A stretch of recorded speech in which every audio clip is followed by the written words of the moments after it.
Madame, Monsieur, bonjour et bienvenue au Flash Info de ce mardi 9 septembre 2025 sur Kivu Morning Post. À la une, dans l'est de la République démocratique du Congo, l'évêque d'Uvira, Monseigneur Muyenge Mulombe Sébastien Joseph, a exprimé sa profonde tristesse suite aux pertes en vies humaines lors de la manifestation contre le général Gassita Olivier dans la ville d'Uvira. Monseigneur Muyenge a appelé les autorités compétentes à travailler pour restaurer la cohésion sociale, exprimant sa crainte face à une possible balkanisation de la région. Il a souligné l'absurdité de recourir à la violence contre une population pacifique qui réclame simplement le départ d'un officier de l'armée. L'évêque a insisté sur la nécessité de privilégier le dialogue et la paix pour éviter d'autres tragédies. Des peines, ce qui se passe à Uvira depuis la semaine passée, à la cause de la colère, de la manifestation du peuple de Dieu et d'autres citoyens, toutes religions confondues, toutes tribus confondues, qui se trouvent à Uvira. Et qu'est-ce qui se cache derrière cette nomination si on doit sacrifier toute une population pour ça? À Uvira ce matin, c'est déjà plus de 5 personnes qui sont mortes. Attirer sur les populations qui sont mains vides, sans défense, la résistance. Et que ce qui se passe derrière cette affaire, tout le monde craint la balkanisation. Uvira est devenu aujourd'hui le dernier verrou de ce que nous connaissons dans ces pays. Mes condoléances les plus sincères aux familles éprouvées dans ces violences, ma compassion aux blessés et mon encouragement à toute la population d'Uvira et de ses environs. Nous voulons vivre et nous sommes prêts à nous défendre, mais vite, avec nos prières, avec nos chants, avec nos psaumes. Non, nous ne mourrons pas, nous vivrons. Et Uvira ne tombera pas. Plus de 100 jeunes de la cité minière de Rubaya ont intégré volontairement l'armée révolutionnaire congolaise de la F-123 le 8 septembre 2025. Cette mobilisation a eu lieu lors d'une descente d'une équipe provinciale de sensibilisation dépêchée par le gouverneur Bahati Musanga Erasto. L'équipe a pour objectif de promouvoir la paix et la cohabitation pacifique tout en appelant les milices opérant dans les zones environnantes de Rubaya à déposer les armes et à se rendre à l'AFC M23.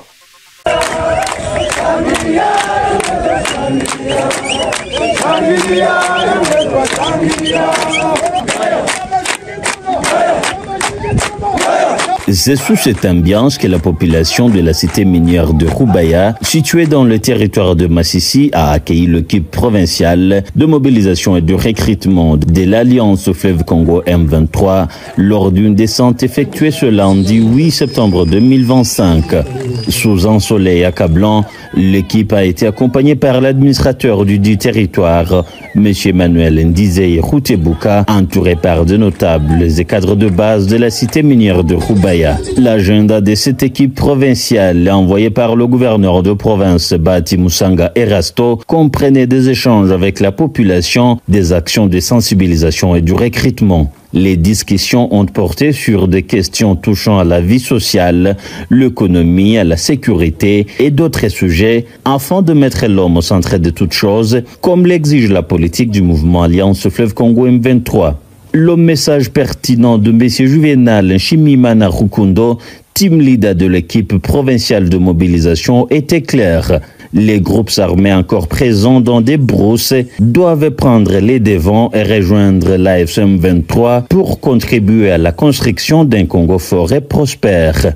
Oui, nous sommes venus ici à Rubaya parce que nous sommes envoyés vers les autorités provinciales pour donner les messages concernant les Wazalendo qui sont dans les forêts de Katoye et ses environs, de leur dire qu'ils n'ont pas une cause de prendre les armes. Ils sont des civils, ils doivent intégrer la SM23 pour faire une formation en fait de défendre leur propre pays. Nous sommes confiants qu'ils vont revenir parce que le gouvernement de Kinshasa les a déjà rejetés. Ils sont déjà mis à l'écart. Le gouvernement de Kinshasa dit qu'ils ne reconnaissent plus les Wazalendo. Nous sommes confiants qu'ils vont revenir. Et s'ils ne reviennent pas, ils vont donc subir l'effet de l'AFC M23. Plusieurs habitants de Roubaya affirment que la paix et la sécurité durable règnent ici grâce aux efforts fournis par les services de défense et de sécurité. Safari Makuza, chef de cité adjoint de Roubaya, a également exprimé ce sentiment. Hali hapa Rubaya hali iko salama. Tofauti iko ndani tena tofauti kabambi sana. Mbele wakati gouvernement ya Kinshasa mbele ongezwa na Felix Tshisekedi alikuwa anatumikisha Wazalendo, FDLR, Mai Mai na Warundi. Watu walikuwa na usalama mdogo sana. Watu walikuwa wanakufa mchana usiku. Watu walikuwa wanaporwa mali yao. Violence na chuki mkwakaaji tribalism. Leo kwa sasa hivi plus d'une cinquantaine de jeunes de Roubaya ont manifesté leur volonté de rejoindre l'armée révolutionnaire congolaise ARC du général-major Sultani Makenga, ce qui a suscité une immense joie chez l'administrateur du territoire de Masisi, Emmanuel Ndizeye. Hakuna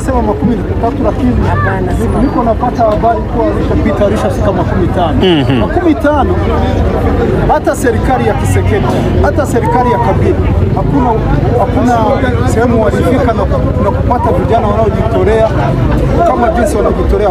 Hakuna nguvu, ni kuambia twende kujenga nchi wanakuja. Hii ni kazi nzuri, ni kitendo kizuri kinachoonyesha kuwa M23 ni chama kinachostahili kwenye nchi yetu. Kwa kuwa ni chama ya kurudisha amani, ni chama inayopendwa na raia wote. Il est important de rappeler que depuis plusieurs décennies, la cité minière de Roubaya a été l'épicentre des conflits miniers et fonciers entretenus par le régime de Kinshasa. Aujourd'hui, grâce à l'implication personnelle du gouverneur Bahati Musanga Erasto, la paix et le vivre ensemble entre les populations civiles règne à Roubaya, ce qui permet le déroulement de toutes les activités sans crainte sous l'administration de l'Alliance Fleuve Congo M23.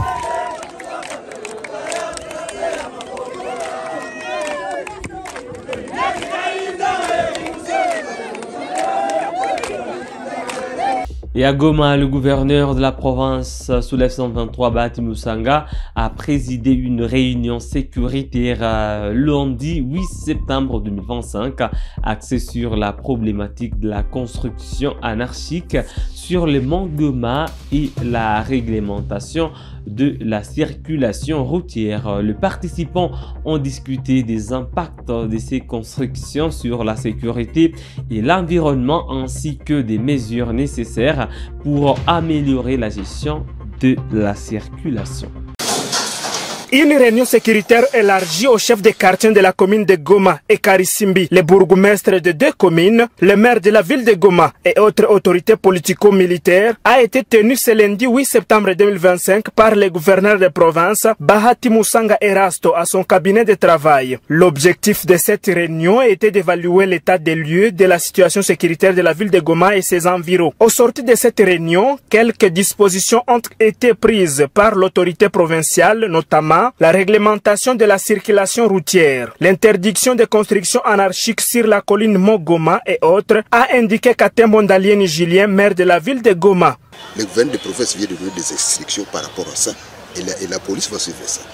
On va acheter des testeurs.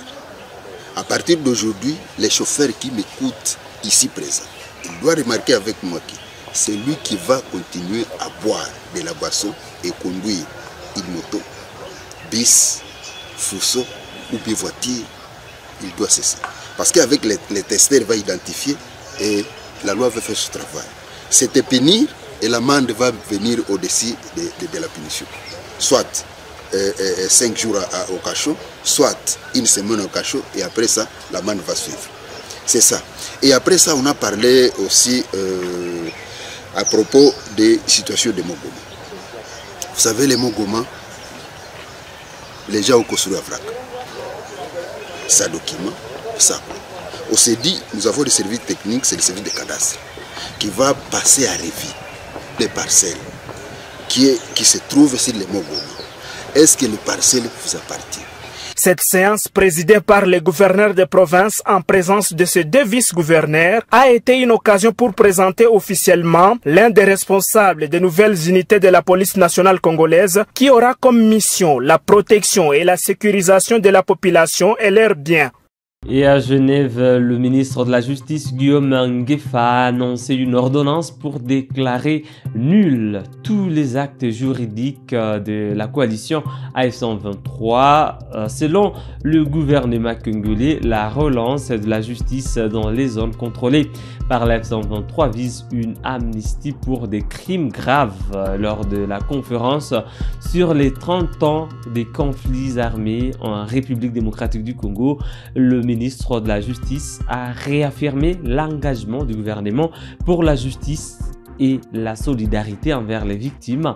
Il a également appelé à la reconnaissance des génocides oubliés, à la vérité et à la justice. Le gouvernement de la République démocratique du Congo réaffirme sa ferme volonté de prendre des mesures concrètes afin que tous les crimes de masse et actes de nettoyage ethnique soient jugés. Les derniers en date remontent en juillet dernier où près de 300 compatriotes ont été sauvagement massacrés dans le Rutshuru. Le rapport établi par le Conseil des droits de l'homme des Nations Unies en dit long. L'ONG internationale Human Rights Watch a été plus précis, notamment en documentant de manière détaillée les massacres de près de 140 Hutus. Ceci porte les germes d'un ciblage ethnique, point central du génocide.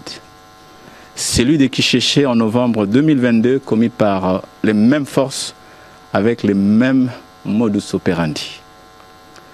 Par ailleurs, le gouvernement continue d'assurer que le monitoring de toutes les violations graves des droits de l'homme et du droit international humanitaire qui continuent d'être perpétrées par les forces d'occupation qui ont installé une véritable gouvernance par crime. C'est dans ce cadre que le gouvernement a décidé de prendre une ordonnance déclarant nuls et de nuls faits tous les actes judiciaires et juridiques posés par le groupe armé M23 AFC, dont l'objectif manifeste est de s'accorder une amnistie pour des crimes graves. Notre engagement pour la justice et la solidarité en faveur des victimes reste un pilier, y compris dans le processus de discussion en cours pour le retour à la paix. Nous devons par ailleurs résister à la tentation d'instrumentaliser l'histoire. Nous devons rejeter les récits qui opposent les victimes, comme l'a rappelé l'ancien conseiller spécial des Nations Unies pour la prévention du génocide et des crimes de masse.